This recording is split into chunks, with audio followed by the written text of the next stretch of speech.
Alright, so I'm staying at an Airbnb in Palm Springs right now, and I'm starting to really understand why people are getting frustrated with Airbnb. We lost over $50,000 in this house. We purchased this house a few years ago with the intention of making it an Airbnb. I feel like this has to be a sign that the era of Airbnb is over. So today we're going to be taking a look at the state of the Airbnb market at the end of 2025. And it's not that surprising when people start having a tough time paying the bills, vacations start taking a backseat, and that's when Airbnbs are used a majority of the time. We also had lower tourism rates as a whole in the US, which means people are using the service less overall, as well as many other reasons we're going to get into today, along with comments from you guys from previous videos. So if you want to be featured on a future video, leave in the comments down below. But let's just jump right into it.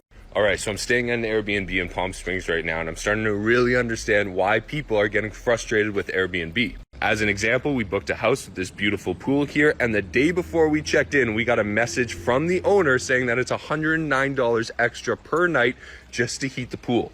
Now, we also got a notice the day before we checked in saying that if we check in late, we're going to be charged up to $100 in a service fee for their assistant. Now, on top of the reservation, we are also paying a $320 cleaning fee for this Airbnb, but upon checkout, I'm getting a message saying I need to empty every single garbage bin in this house, put it all together, and take it out. So now I just feel like I'm getting nickel and dimed, and it feels like a hotel is becoming a more and more appealing option for the convenience, the service, and just the consistency of knowing what you're going to get. I can't imagine how much you paid for that stay overall. I would venture to guess one of the big selling points is that nice in-ground pool, but you'd have to pay an extra $100 a day on top of what you're already spending for the whole location. And of course, not surprising, the cleaning fees, $300, and then you have to take out all the trash anyway. You really can't make this kind of stuff up. We can go over to the comments. Airbnb on the downhill for sure. Hotels all the way. I'd give them a 1 star to sync their ratings, specify a reason for deducting each star. All extra charges should be mentioned in the listing. I'd complain directly to Airbnb as well as a bad review. This is exactly why I stay in hotels. For the cost of that Airbnb, you could have stayed in a nice hotel, secure parking, housekeeping, sauna, gym, free breakfast. I love hotels because I never have to take out my own trash. Many comments like that, along with a comment from one of you guys. When Airbnb first came out, I loved it. People legitimately took the bed and breakfast piece to heart. It was so much fun, home cooked breakfast, a little storybook, etc. Now it's Airbnb chores. I would just book a hotel. And these kinds of problems got so bad that the CEO actually did the whole undercover boss thing and started finding out what was wrong with his own company. So I saw an article recently about how Airbnb is kind of falling out of favor, and it really got me thinking, when did Airbnb get so bad? And apparently the CEO of Airbnb was thinking the same thing, because in May he went all undercover boss mode to try and figure it out. For 6 months, this man stayed in 12 different Airbnbs, and every one of them was different. Some asked him to sign rental agreements. Some asked him to pay wicked high cleaning fees. And he was even graced with a giant binder of chores to complete before leaving. You know what I'm talking about? So the CEO says he's going to use this information to make changes, but I don't know. In the last couple years, a lot of people are starting to say, you know what, I think I'd like to stay in a place where I know how to get more towels if I need them. Not to mention, hotels compete with each other to offer deals and lower prices. And they have rewards programs where you can redeem points for free stays. They also don't have to worry about cities passing legislation to ban short-term rentals altogether. We'll talk about the bans a little bit later in this video. However, if you saw the date of the article she was talking about with the CEO going undercover, that was back in 2023, and people are still having the same problems at the end of 2025. So it doesn't look like much has changed. If anything, it's gotten worse. And the same type of comments we'd likely see: ridiculous cleaning fees, never again, a list of chores before you leave, plus ridiculous cleaning fees. Hotels are pretty unlikely to randomly cancel my stay as well. I asked you guys in the comments in a previous video, do you still use Airbnb? No, because I'm not cleaning on vacation. I used to, but now it's horrible. The fees are insane. No way, it hasn't been worth it for a long time. The hotels clean up after me, and there's always someone to call when I need another pillow. Hotels are still affordable, Airbnbs are not. We use Vrbo now, better prices, upfront fees, and better customer service. So there is some more competition in the Airbnb market, not just hotels. I'd never use an Airbnb, too risky because of weird owners. I'm not going to be responsible for a laundry, kitchen cleaning, and vacuum, etc. when I'm on vacation. Nope, scammed too many times by hosts, misrepresenting photos, dirty houses that I need to pay cleaning fees, owners repeatedly repeatedly coming onto property, and I've had some nightmare hosts coming into the property and going through our stuff, lecturing us, telling us what to do and how to live, and even had one guy tell us we were only allowed to use the bedrooms. I even had a host call the police on me because I complained to him how dirty the property was. Wow. So to me, it's really not surprising when we start seeing a lot of listings like this come on the market. I feel like this has to be a sign that the era of Airbnb is over. You see this little patch of Old Town, and that is 74 current Airbnbs that are being used as Airbnbs that are also listed for sale. A lot of these are listed at a loss and have been sitting on the market for a minute. Okay, this one for sale right now. Sold in May 22 for $840,000. Listed now for $700. And this one's listed for $900. Sold in 2020 for $680, 2021 for $950, 2022 for $955. Listed January for $1.1, now down to $899. I think it's a sign that the market is continuing to weaken at a pretty quick pace, and I think it's just the start. Especially around those COVID time prices, 2021, 2022. It seems like a lot of people were stuck in their house watching all the gurus online. Here's how to Airbnb arbitrage, you could start your real estate empire like this and that, buying these properties for almost $1 million in Scottsdale, and then fast forward a few years, you're taking a heavy loss trying to get it out of your hands. And it's not even selling, you're getting no money back currently. Some of the comments, so overpriced, $150,000 in 2020, same now as $450,000. Homes made out of chicken wire and stucco over here in Westside. Those are all overpriced cinder block homes with no garages. None of them are worth over $350,000. As someone who's born and raised in Scottsdale, these homes are still ridiculously overpriced. And I'm pretty sure it's because Scottsdale banned short-term rentals. Another comment here from you guys. I realized it was a nightmare when a whole entire neighborhood, not just one or two houses, but all the houses in the entire blocks of neighborhoods were all Airbnb in Orlando, destroying the housing market. Of course, it's got to be all for Disney, and there's a lot of clips like this all over the world, Airbnb in city centers, with a ton of different lockboxes to all the different Airbnbs. And like we just saw, a lot of people say this is destroying the housing market, making it unaffordable for people, which on one hand I do agree, but I do think that there's another side to this. Up on screen right now, Airbnb will be totally banned in Barcelona by 2030. New licenses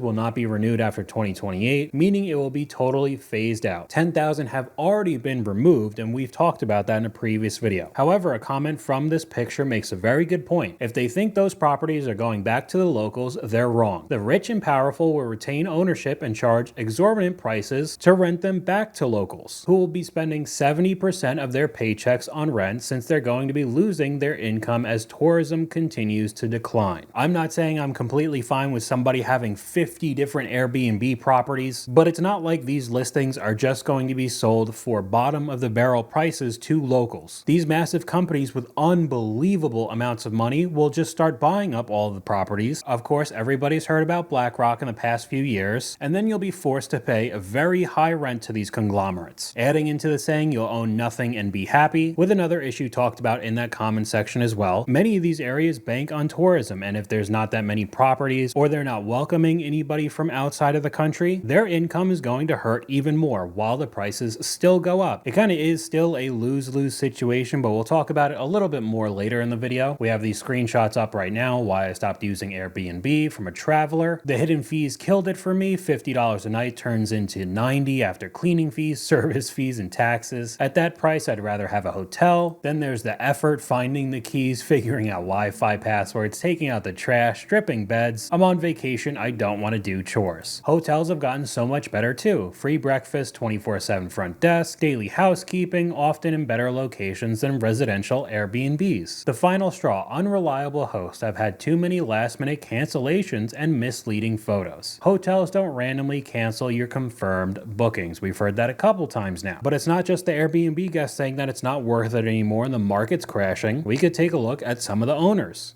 Are we seeing the downfall of Airbnb? Our cabin that has been booked in the Smoky Mountains from about 85 to 95% occupancy year round is just not occupied at all. Our prices right now for 3-bedroom, 3-bathroom cabin overlooking the Smoky Mountains is less than a hotel, and I have to beg people to come to my cabin right now. Like you guys have seen me, I've been hustling, posting videos for January and February. We had 3 stays in January, and there is only 1 stay coming up here in February, and then our next stay is not till March 10th. I've had plenty of you reach out to me by DM and receive a quote, knowing it's our lowest prices of the season, but I am getting no bites. And I'm legitimately asking, why? What is going on? What am I missing here? And in our cabin in particular, we have prided ourselves, is that a word? In the last 4 years, we have not gotten lower than $100,000 in gross income rental fees. Our competitors with 3-bedroom, 3-bathroom cabins, between 60 and 70 gross.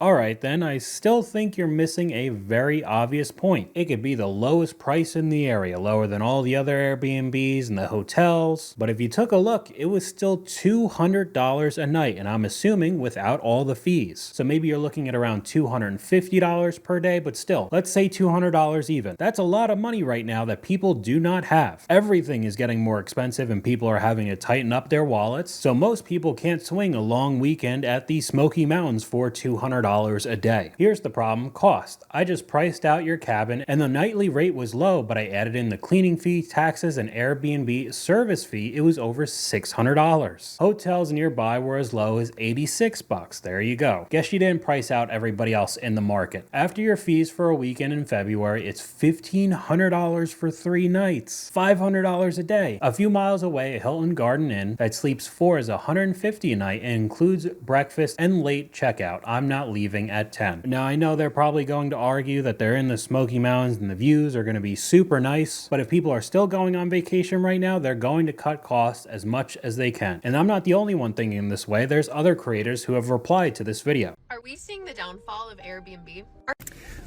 Short answer is yes, you are starting to see the downfall of Airbnb. And a quick reason why you're starting to see a downfall in Airbnb, and a lot of hosts are asking what's going on, the simple answer is economics. We are entering what's called a deflationary market.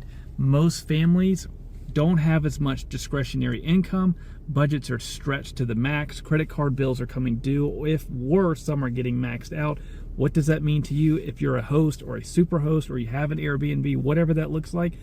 Well, the first thing that gets cut in family budgets, you have to think of this for yourself, is vacations. So in short, if you run an Airbnb or you run a short-term type rental situation, things are going to get a little tight. You need to really scrutinize your numbers. And if you have a piece of property that's starting to negative cash flow, you really need to start pivoting and looking at the long-term market, or possibly even looking at selling that asset. Hope this helps. And a lot of people are taking that option and putting it up on Zillow and Realtor. But then you see examples like we saw earlier in this video. When all the Airbnb hosts list up their properties, it's kind of a race to the bottom because the market is very oversaturated, especially in the Scottsdale clip. Who's paying $700,000 or $800,000, $900,000 for those properties? So all it's going to do is sit on the market and constantly have price cuts. My most controversial opinion is that I will always choose a hotel over an Airbnb. With Airbnbs, like, you have to clean and strip the bed and take out the trash when you leave, but hotels, it's amazing. You don't have to do any of that. You just leave. And someone will come by and make your bed every day if you want to, which is also very nice. And even if I'm in a large group, I would still prefer a hotel because at the end of the night, everyone gets to go back to their own hotel rooms. And I get to decompress because y'all know I have a short social battery, so having my own room and not having to sleep on a couch in some random house is amazing.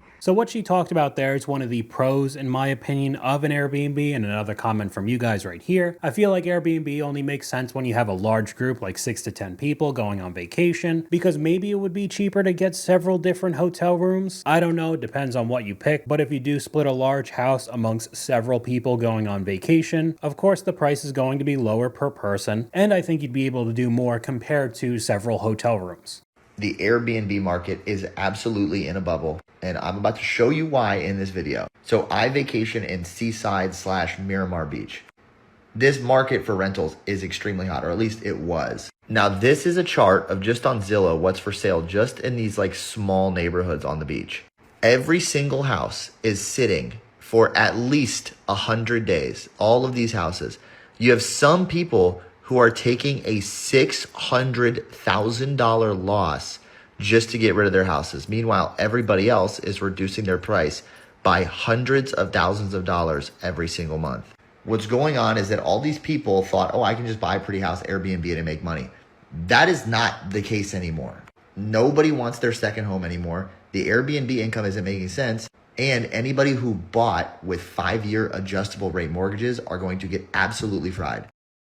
I mean, if you took out an arm for an Airbnb, especially at those prices, we saw $2 million for some of those listed properties. This is out of my tax bracket. The $600,000 price decrease too as well. I mean, to me, this kind of stuff is just absolutely insane. But it seems clear as day that most of these properties are not bringing in the same money they did a few years ago. Another comment from you guys, I used to use Airbnb exclusively in my 20s because they were cheaper than a hotel. I used a hotel for the first time last year on my 33rd birthday because I realized that hotels were now cheaper than those Airbnbs. And I'm not trying to be the biggest advocate for hotels right now, saying that you could never have a bad experience, but there does seem to be a good amount of examples of some pretty shady listings when it comes to Airbnb. We'll have some up on screen. Spend $1,400 for a cute camper on Airbnb. I mean, this looks like a place where you're going to get murdered. The photos must have been from years ago because there would be no chance that I would ever pick that listing. Another one here. After 26 hours of driving, you're met with spider-infested, cigarette smoke-smelling, cobweb nightmare of an Airbnb. That spider is huge too. Oh man. When your Airbnb doesn't look like the pictures, I mean, there are a ton of these types of clips all over social media. Some of the comments, I thought you were stepping outside of the Airbnb.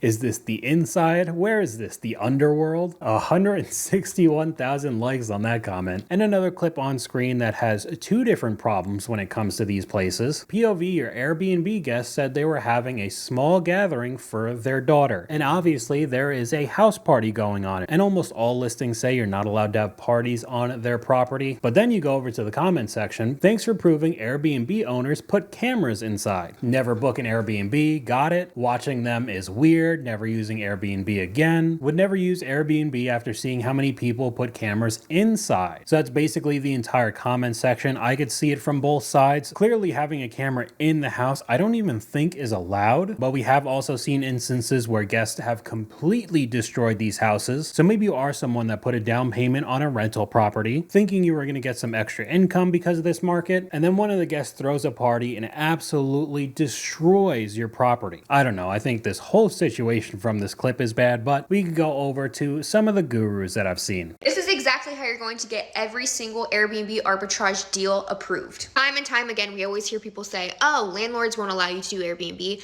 Property managers won't allow you to do Airbnb. This is exactly how I get them to say yes, basically every single time. For reference, I am a 22-year-old Airbnb host with 57 Airbnbs. I have over 800 students, and I've been told yes more than 57 times. Okay, so that's what it was, 800 students. We'll go over to the screenshot, the Airbnb arbitrage coach. This was also uploaded in 2025. This isn't a clip from 2020, 2021, where maybe the Airbnb thing was a better idea. 58 Airbnbs. I help 9-to-5ers make $10,000 a month. It's just that easy, I guess. DM me ready to work with me. I mean, I'm just seeing red flag after red flag right now, especially when we've seen all of these gurus throughout my whole channel. And of course, you were probably expecting this. Learn my secret automated Airbnb arbitrage strategy that I use to generate apparently $200,000 a month with 57 units. If you are making $2.5 million a year, what's the point of selling a course? Isn't that enough money right there? But as you'll come to find out with every one of these channels, the apparent 800 clients she has that are of course paying for the courses she's selling is how she's actually getting her money instead of the Airbnb empire. We've seen it a million times. But maybe you don't know these types of things and you start taking their advice. And now we could start looking at all the problems people have had recently. We lost over $50,000 in this house. We purchased this house a few years ago with the intention of making it an Airbnb. And boy, was it making some money. But then the HOA decided to become haters and ban short-term rentals just because of us. Now, after lawyers paying months and months of this mortgage without any income, a tree falling through the master bedroom, and all of the craziness that came with this house, we're going to say goodbye to it today because it is closing. So it's a bittersweet moment. So from the earlier clip with the guru trying to get around landlords not allowing you to have Airbnbs and all that kind of stuff, they ended up getting shut down because their property was in an HOA. On top of it, losing $50,000 also, definitely not a good deal at the end of the day. They're cracking down. Atlanta, I had a friend that had 28 Airbnbs, and then they passed a law that you can only have two: one in your personal name, the property, and one in an LLC. My buddy lost all his Airbnbs except for those two. But what did he do? Have to just sell the homes? He just sold them all out. He kind of just fire sold them the best Did he lose could. money? Oh yeah. Sadly, he was making a killing though before then. That's happening in a lot of different locations. In fact, my buddy here in Tampa, I mean, a lot of people do Airbnb, but they passed a law there recently too that they prohibited.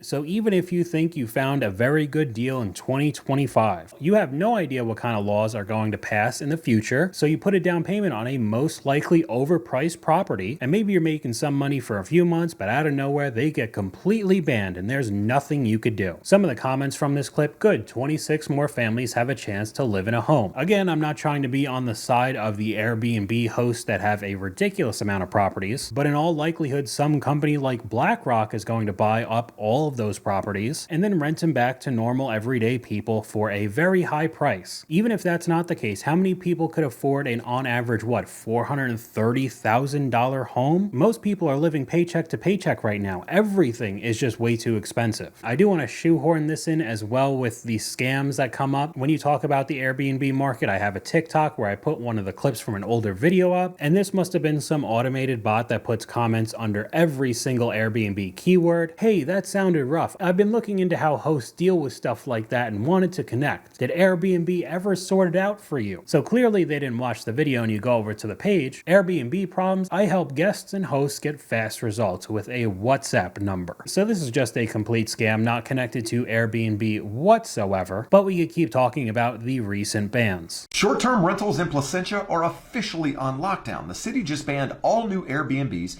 for up to a year while they rewrite the rules. Complaints have been piling up: noisy parties, crowded streets, and rental owners who don't follow the law. Now the city is putting serious restrictions on the table. They're starting with a hard cap: just 0.5% of homes can be rentals. Also, annual inspections and permit reviews, fines for operators who don't play by the rules, and a 2-night minimum stay to stop weekend party houses. What about existing Airbnbs? Well, they still need permits, local contacts, and they have to pay hotel taxes. So along with seeing these stories pop up left and right, I'm starting to see clips like this where the fees for these hosts are starting to get raised so Airbnb makes even more money, which in turn makes this less and less appealing. Airbnb is raising their service fees from 3% to 15.5%. For hosts, not for guests. You're a guest, you are in the clear, you are lucky, because they are removing that fee from guests so that your fees are less, and they're putting the service fee on hosts. So hosts, now we are going to be paying more money or losing more money, same thing, from out of our profit. Guess what, you guys? Guess what's going to happen? We're just going to raise our fees. That is it. We're going to raise our fees.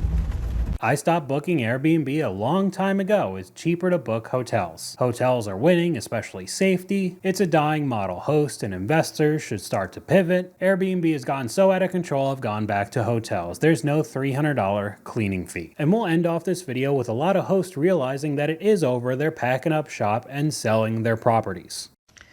I'm shutting down my Airbnbs. I started the process of shutting them down earlier this summer, and I can honestly say I am looking forward to it. I've been a host for 6 years, and overall, yes, I was profitable. But at the end of the day, there are just some things that I just don't want to deal with anymore. And also, when it just comes to business, you have to know when to pivot and when to move on to the next. And so that's where I'm at right now. So let me know what you guys think in the comments down below. YouTube thinks you'll like this video popping up on screen right now, but hopefully you guys enjoyed this video. If you did, please leave a like, and I'll talk to you guys later.